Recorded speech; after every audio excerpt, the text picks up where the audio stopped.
رمضان المبارک کا آج تیسرا جمعہ ہے اور 16واں روزہ ہے۔ رمضان کی برکتوں سے ہم واقف ہیں۔ اللہ تبارک و تعالیٰ نے رمضان کی صورت میں اس امت کو ایک بہت بڑا تحفہ عطا فرمایا۔ اس میں ایک خاص قسم کی پریکٹس ہے۔ ہم اللہ کے قریب ہونا چاہتے ہیں۔ روزے کا مقصد تقوی حاصل کرنا ہے، اللہ کا قرب اور اس کی خوشنودی اور اس کی رضا حاصل کرنے کا ایک بہت بڑا موقع اللہ تبارک و تعالیٰ نے ہمیں عطا فرمایا ہے۔ لیکن یاد رکھیں کہ جب کوئی چیز بہت قیمتی ہوتی ہے اور اس کی قدر نہ کی جائے، پھر وہ چلی جائے، بعد میں پھر اس کی حسرت باقی رہ جاتی ہے۔ رمضان المبارک کے اندر ہم سب جانتے ہیں شیاطین قید ہوتے ہیں، اور شیطان سے بھی بڑا ایک شیطان اگر ہم اسے کہیں، یا شیطان کا بڑا بھائی یا شیطان کا استاد، وٹ ایور جو بھی آپ نام اس کو دیں، وہ آزاد ہوتا ہے اور وہ مسلسل ہمیں ڈی ٹریک کرنے کی کوشش میں لگا رہتا ہے اور ہمارا وقت ضائع کرتا ہے۔ باوجود روزہ رکھنے کے، باوجود نمازیں پڑھنے کے، اس کی کوشش یہ ہوتی ہے کہ یہ اپنے مقصد میں کامیاب نہ ہو سکے۔ اس چیز کو اللہ تبارک و تعالیٰ نے قرآن پاک کے اندر بھی مختلف کئی مقامات پر بیان فرمایا، بلکہ رسول اللہ صلی اللہ علیہ وسلم کی بعثت کا جو مقصد ہے اس کے اندر بھی اس چیز کو ذکر فرمایا ہے۔ ربنا وابعث فیہم رسولا من انفسہم یتلو علیہم آیاتہ ویزکیہم ویعلمہم الکتاب والحکمہ، کہ نبی پاک صلی اللہ علیہ وسلم جب دنیا کے اندر تشریف لائے تو آپ نے کیا کام جو اللہ تبارک و تعالیٰ نے آپ کے ذمے فرمایا تھا وہ آپ نے کیا ہے۔ وہ کیا کیا؟ وَيُعَلِّمُهُمُ الْكِتَابَ وَالْحِكْمَةَ، آپ نے کتاب اور حکمت لوگوں کو سکھائی۔ وَيُزَكِّيهِمْ، اور ان کو پاک فرمایا۔ تزکیہ نفس، یہ تزکیہ نفس کیا چیز ہے؟ اور دو ٹوک الفاظ میں اللہ تبارک و تعالیٰ نے فرمایا قد افلح من تزکا، کہ وہ جس نے اپنے نفس کو پاک کر لیا۔ تزکیہ کا مطلب ہے پاک کرنا۔ جس نے اپنے نفس کو پاک کر لیا، جس نے تزکیہ نفس کر لیا، فرمایا قد افلح، وہ کامیاب ہو گیا۔ سکسیسفلنس، کامیابی، کامرانی، مقصد کا حصول، اس کے اندر تزکیہ نفس، سیلف کنٹرولنس، سیلف کنٹرول، اپنے آپ کو کنٹرول کرنا، اپنے نفس کی خواہشات کو دبانا، اپنے نفس کو اپنے رب کی مرضی کے تابع کر دینا، یہ اصل چیز ہے۔ 1980s کے اندر ایک ایکسپیریمنٹ ہوا امریکہ کے اندر، مارش میلو ایکسپیریمنٹ۔ آپ گوگل کے اوپر سرچ کریں تو آپ کو یہ چیز مل جائے گی۔ انہوں نے ایسے کیا کہ کچھ بچوں کے سامنے مارش میلوز، ٹافیاں، کچھ سویٹس رکھ دی نا، ٹافیاں رکھ دی۔ چھوٹی عمر کے بچے تھے، ان کے سامنے ٹافیاں رکھی اور بچوں کو یہ ٹاسک دیا کہ جو کوئی آدھا گھنٹہ تک ان میں سے کوئی ٹافی نہیں اٹھائے گا، آدھے گھنٹے کے بعد جو بھی ٹافی کو ہاتھ نہیں لگائے گا، سویٹ کو، آدھے گھنٹے کے بعد اسے 3 ٹافیاں دی جائیں گی۔ ٹیچر یہ کیا کہ باہر نکل گیا۔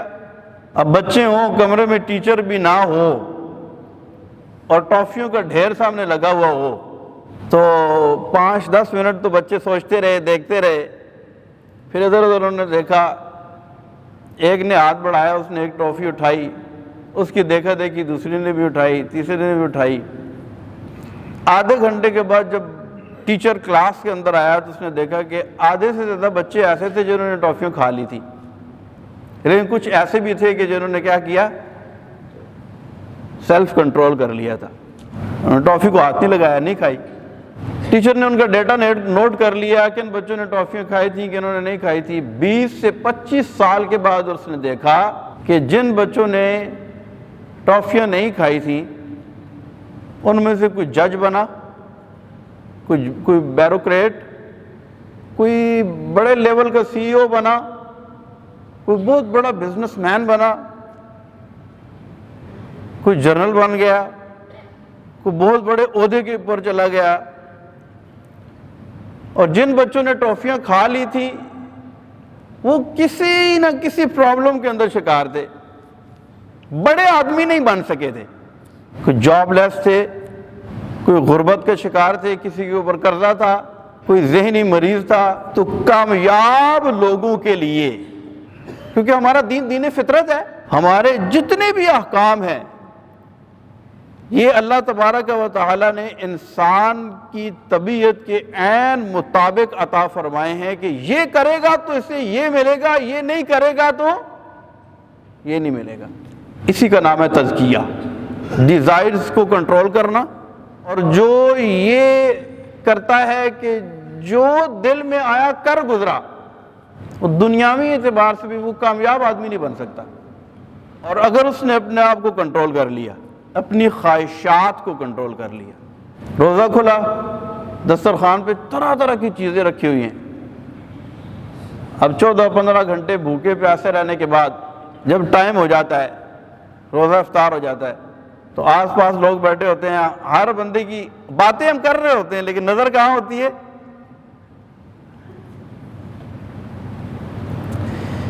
یعنی جائز خواہشات کو بھی جب تزکیہ نفس کرنا ہو تو اپنی خواہشات کو کنٹرول کرنا، اپنے اوپر قابو پا لینا، اور ہر من چاہی بات پر گر پڑنے کے بجائے اپنے آپ کو اپنے کنٹرول میں کرنا، یہ ہے تزکیہ نفس۔ اور ہم نے جب شروع میں یہ بات کی کہ یہ نفس جو ہے نا، نفس جس کے بارے میں اللہ نے فرمایا ان النفس لامارۃ بالسوء، کہ یہ نفس جو ہے، نفس یہ بہت بڑا برائی کا حکم دینے والا ہے۔ ہم لفظ استعمال کرتے ہیں نا نفس امارہ، یہ نفس امارہ کی یہ کیا چیز ہے؟ یہ امارہ کو اس کا کوئی ذاتی نام نہیں ہے کہ ہم نے کہا کہ اس نفس کا نام ہے جو امارہ نام کا کوئی چیز ہے۔ نفس امارہ کا مطلب یہ ہے بہت بڑا برائی کا حکم دینے والا۔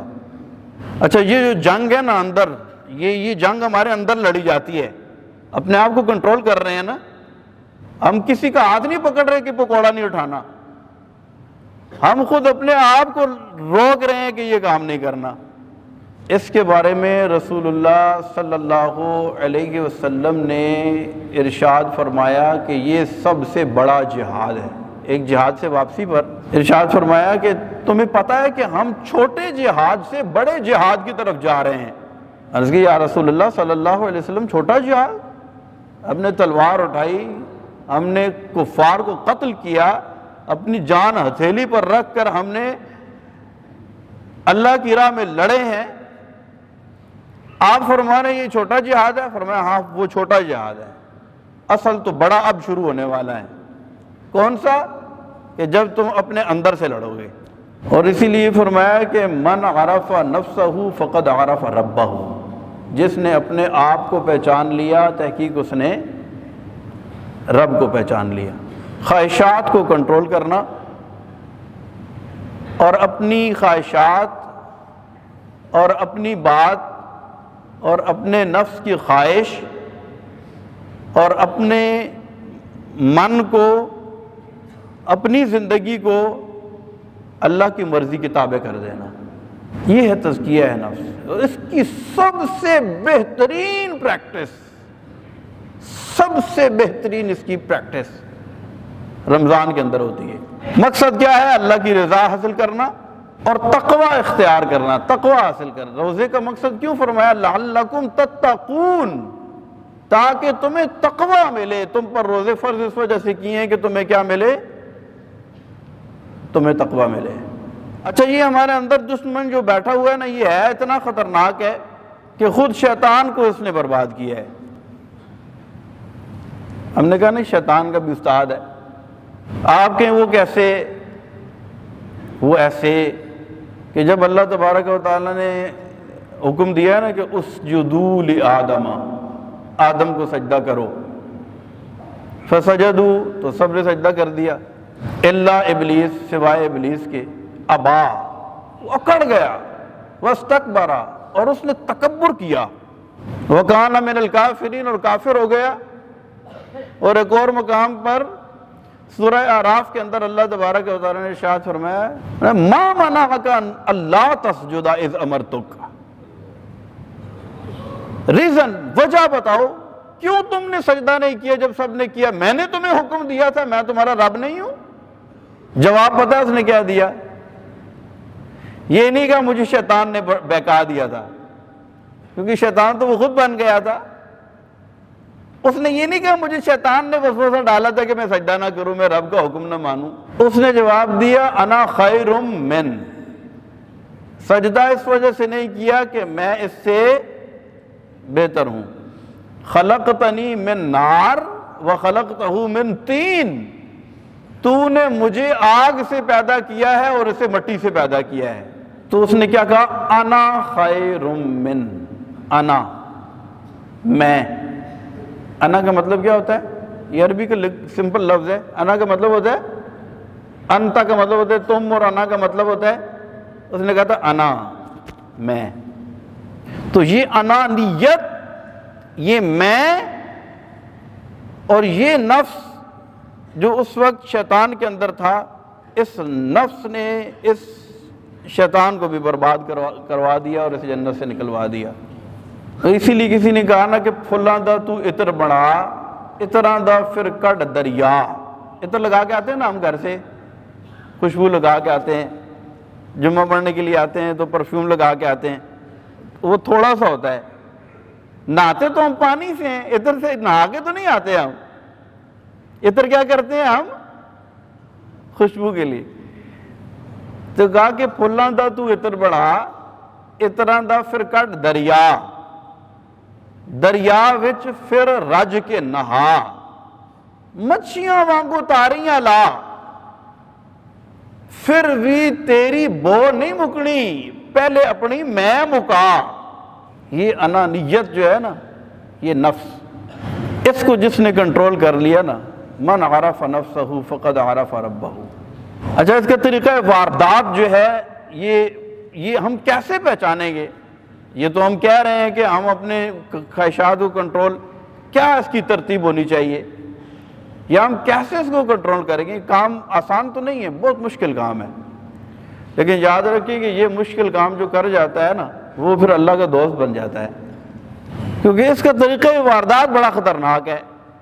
نفس سے امارہ کو کنٹرول کرنے اور تزکیہ نفس، اپنے نفس کو، اپنے آپ کو پاک کرنے کے حوالے سے، اس کا طریقہ یہ ہے کہ نفس جو ہے وہ بندے کو کسی نافرمانی یا حرام کام کے اندر مبتلا کرنے سے پہلے بندے کو کسی مباح کام کے اندر مبتلا کرتا ہے۔ مباح کام اسے کہتے ہیں کہ جو نہ گناہ ہے نہ ثواب ہے۔ سب سے پہلے کسی مباح کام کے اندر بندے کو مبتلا کرے گا، پھر سٹیپ بائی سٹیپ آگے لے کے جائے گا، اور مقصد اس کا کیا ہوتا ہے؟ بندے کو حرام کے اندر مبتلا کرنا۔ اس کے مختلف طریقے ہمیں قرآن میں بھی بتائے، فرمایا لا تقربوا الزنا انہ کان فاحشہ۔ یہ ہمیں جو فرمایا گیا نا، زنا کے قریب نہ جاؤ، تو قریب کا مطلب کیا ہے؟ قریب کا مطلب یہ ہے کہ کوئی ایسا کام نہ کرنے جاؤ کہ جو تمہیں اس بدکاری کی طرف لے کر کے جائے۔ سب سے پہلے وہ کہے گا کہ موبائل اٹھاؤ، دیکھو کسی کا میسج آیا ہوگا، اب موبائل اٹھانا تو ٹھیک، میسج چیک کرنا بھی ٹھیک، پھر آہستہ آہستہ وہ سوشل میڈیا کی طرف لے کے جائے گا، اور پھر کرتے کرتے کرتے معاذ اللہ ثم معاذ اللہ، بعض اوقات روزے کی حالت میں بندے کو وہ چیزیں دکھانا شروع کر دے گا کہ جس سے روحانیت کی، روزے کی روحانیت کا سارا بیڑا غرق ہو جائے گا۔ لیکن کرے گا کیسے؟ یہ نہیں کہے گا فوراً کہ موبائل اٹھاؤ اور یہ کام کرو، سب سے پہلے ایک مباح کام، ایک جائز کام کی طرف لے کر کے آئے گا، پھر آہستہ آہستہ دوسری طرف لے جائے گا۔ کتابوں میں یہاں تک ملتا ہے کہ شیطان کو جب راندہ درگاہ کیا گیا نا، اللہ تبارک و تعالیٰ کی اس نے نافرمانی کی تو اسے آگ میں ڈال دیا گیا، کیونکہ وہ خود آگ سے بنا تھا تو آگ نے اس کے اوپر کیا اثر کرنا تھا۔ تو آگ میں ایک طویل عرصہ تک جلنے کے بعد پھر اللہ تبارک و تعالیٰ نے اس سے فرمایا کہ تو کون ہے اور میں کون؟ اس نے کہا تو ہے، میں ہوں، یعنی انانیت اس کی ختم نہیں ہوئی۔ پھر اس کو آگ میں ڈالا گیا، پھر پوچھا، پھر اس کا جواب وہی تھا۔ پھر اس کو کافی عرصہ تک بھوکا رکھا گیا۔ اب جب بھوکا رکھا گیا نا تو آپ کو پتہ ہے بھوک سے حالت بندے کی کیا ہوتی ہے، جب روزہ افطار کرنے کا ٹائم آتا ہے تو بندے کی طبیعت تبدیل ہو جاتی ہے، طبیعت سست ہو جاتی ہے نا۔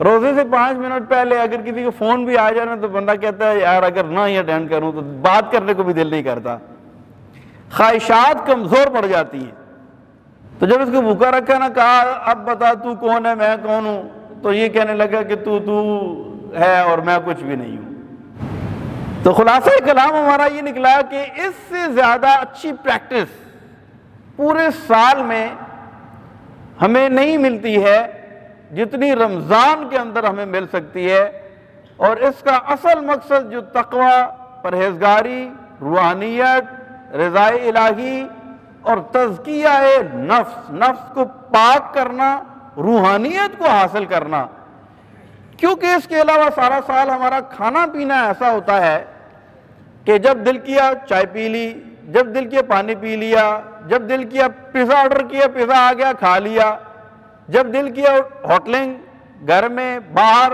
کھانا پینا، ہماری خواہشات ہمارے بے لگام ہوتی ہیں۔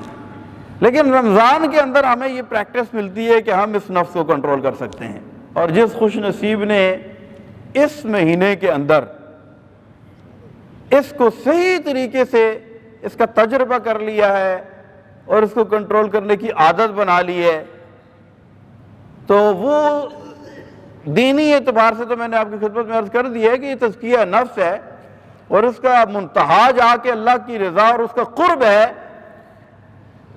دنیاوی اعتبار سے بھی جو بندہ اپنی خواہشات کو کنٹرول کرنے کا عادی بن جاتا ہے، جس کی یہ پریکٹس ہوتی ہے، دنیا کے اندر بھی اسے بڑی کامیابی ملتی ہے۔ میں نے آپ سے شروع میں عرض کیا ہے کہ جتنے بھی بڑے لوگ ہوتے ہیں، لیڈر جو ہوتے ہیں، علامہ اقبال نے جس نے کہا تھا نا کہ نگاہ بلند، سخن دل نواز، جان پر سوز، یہی ہے رخت سفر میرے کارواں کے لیے۔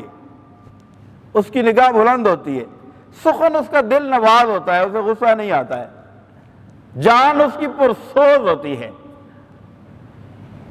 اور یہی ہے رخت سفر میرے کارواں کے لیے۔ تو بڑے لوگ جو ہوتے ہیں، بڑے لوگ، ان کے اندر سیلف کنٹرول کا بہت ملکہ موجود ہوتا ہے، اپنے اوپر کنٹرول کرنے کا، وہ چاہے وہ کسی بھی صورت میں کیوں نہ ہو، اپنی خواہشات کو۔ ہمارے یہاں نوجوان اب اگر ایسے ہوتا ہے کہ اب گھر والوں کو کوئی چیز کہہ دی ہم نے، نہیں انہوں نے مانی تو بس انہوں نے کہا بس اللہ میں بغاوت اٹھا لیتے ہیں، میری بات نہیں مانی گئی، میری رسپیکٹ نہیں کی گئی، مجھے چیز نہیں دلائی گئی۔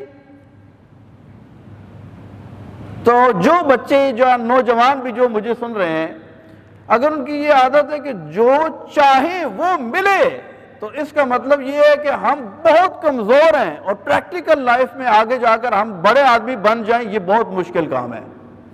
اگر ہم اپنے آپ کو کنٹرول کرنا سیکھیں، جو چیز ہمیں اچھی لگ رہی ہے، جو چیز ہم چاہ رہے ہیں، ہم اپنے آپ کو اس پہ روکیں اور اس کی پریکٹس کریں، تو انشاءاللہ زندگی میں اللہ ہمیں بہت کامیابیاں دے گا۔ اور دینی اعتبار سے بھی ہم جتنا زیادہ اپنی خواہشات کو اپنے رب کی مرضی کے تابع کریں گے اور اپنے آپ کو کچھ بھی نہیں سمجھیں گے، انشاءاللہ اتنا زیادہ اللہ تبارک و تعالی ہمیں نوازے گا، اور اتنی زیادہ انشاءاللہ ہمیں روحانیت بھی ملے گی۔ اللہ تبارک و تعالی عمل کرنے کی توفیق عطا فرمائے۔